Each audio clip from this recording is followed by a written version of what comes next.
భారత ప్రభుత్వం ప్రతిష్టాత్మకంగా చేపట్టనున్న జనాభా గణన ప్రక్రియను జిల్లాలో ఎటువంటి లోపాలు లేకుండా పకడ్బందీగా నిర్వహించేందుకు అధికార యంత్రాంగం సిద్ధమైందని కొండపాక మండల తహసీల్దార్ మల్లికార్జున్ రెడ్డి అన్నారు.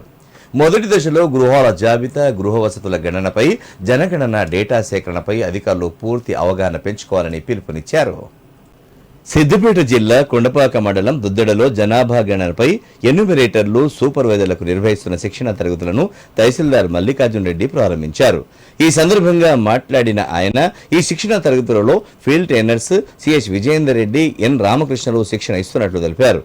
ఈ జనగణన ప్రక్రియ పకడ్బందీగా నిర్వహించాలని, డేటా సేకరణలో ప్రజలతో మర్యాదపూర్వకంగా వ్యవహరించాలని అధికారులకు తెలిపారు. అధికారులు, సిబ్బంది బాధ్యతాయుతంగా పనిచేసి ఈ కార్యక్రమాన్ని విజయవంతం చేయాలని కోరారు. పాఠశాలలు, ఆసుపత్రులు, రహదారులు, తాగునీటి సదుపాయాలు వంటి మౌలిక వసతుల కల్పనతో పాటు సంక్షేమ పథకాలు నిజమైన అర్హులకు చేరవేయడానికి ఖచ్చితమైన గణాంకాలు అత్యవసరమని అన్నారు. అలాగే ఈసారి జనాభా లెక్కలు పూర్తిగా మొబైల్ యాప్ ద్వారా సేకరించబడతాయని తెలిపారు. పౌరులు తమ వివరాలను ఆన్లైన్ ద్వారా స్వయంగా నమోదు చేసుకునే సౌకర్యం కల్పించాలని సూచించారు.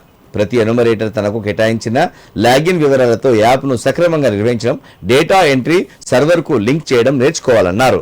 వయస్సు, విద్యార్హత, వృత్తి, సామాజిక వర్గం, మౌలిక వసతుల వివరాలు వంటి అంశాల్లో ఎటువంటి పొరపాట్లు జరగకుండా జాగ్రత్త వహించాలని సూచించారు. ఈ కార్యక్రమంలో మండల ఎంఈఓ శ్రీనివాసరెడ్డి, ఎన్యూమరేటర్లు, సూపర్వైజర్లు పాల్గొన్నారు.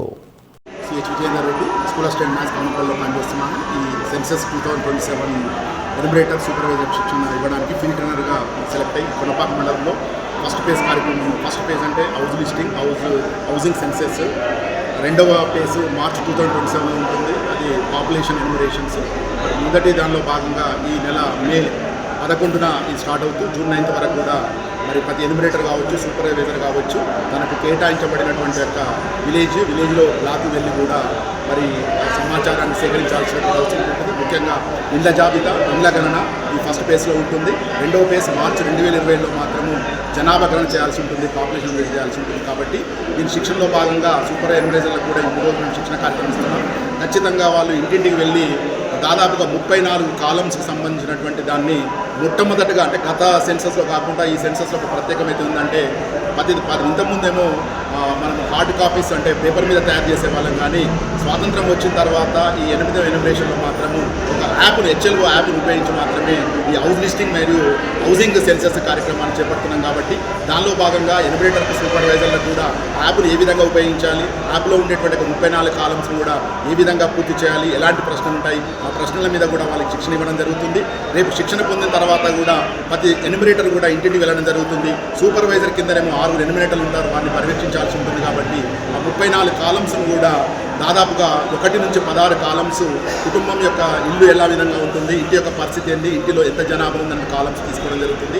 17 నుంచి 25వ కాలం వరకు మాత్రం వారి యొక్క వసతులు, నీటి వసతి కావచ్చు, ఎలక్ట్రిసిటీ కావచ్చు, గ్యాస్ కావచ్చు, అలాంటి ప్రశ్నలు ఉంటాయి. 26వ కాలం నుంచి 34వ కాలం వరకు వారి యొక్క ఆర్థిక వనరులు, అంటే వాళ్ళ ఇంట్లో ఉండే ఆర్థిక సంబంధించిన రేడియో కావచ్చు, టెలివిజన్ కావచ్చు, అందుబాటులో ఉండే విషయాల మీద కూడా వారికి శిక్షణ ఇస్తూ ఏ విధంగా ప్రశ్నలు అడగాలి, ఏ విధంగా యాప్లో అప్డేట్ చేయాలనే విషయాలను కూడా మేము ట్రైనింగ్లో ఇస్తున్నాం. కాబట్టి దయచేసి ప్రజలకు నేను తెలియజేస్తుంది ఏంటంటే, ఇది చట్టబద్ధత. సెన్సస్ అంటే ఖచ్చితంగా ప్రభుత్వము ఏదైతే పథకాలు ఉన్నాయో ఆ పథకాలు ఖచ్చితంగా మరి రూపొందించి ప్రజలకు అందుబాటులో ఉండాలంటే ఖచ్చితంగా ఈ సెన్సస్ అనేది అవసరం.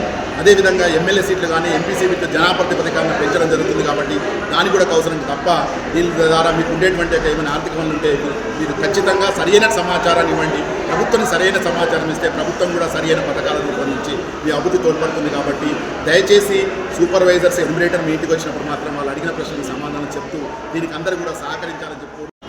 రామకృష్ణ, నేను ఇక్కడ ఫీల్డ్ ట్రైనర్ని. ఈసారి మనకు ఈ జనాభా గణనలో ఒక ప్రత్యేకత ఏంటంటే, ఇక్కడ మనకు సెల్ఫ్ ఎన్యూమరేషన్ యొక్క ఆప్షన్ ఇవ్వడం జరిగింది సార్.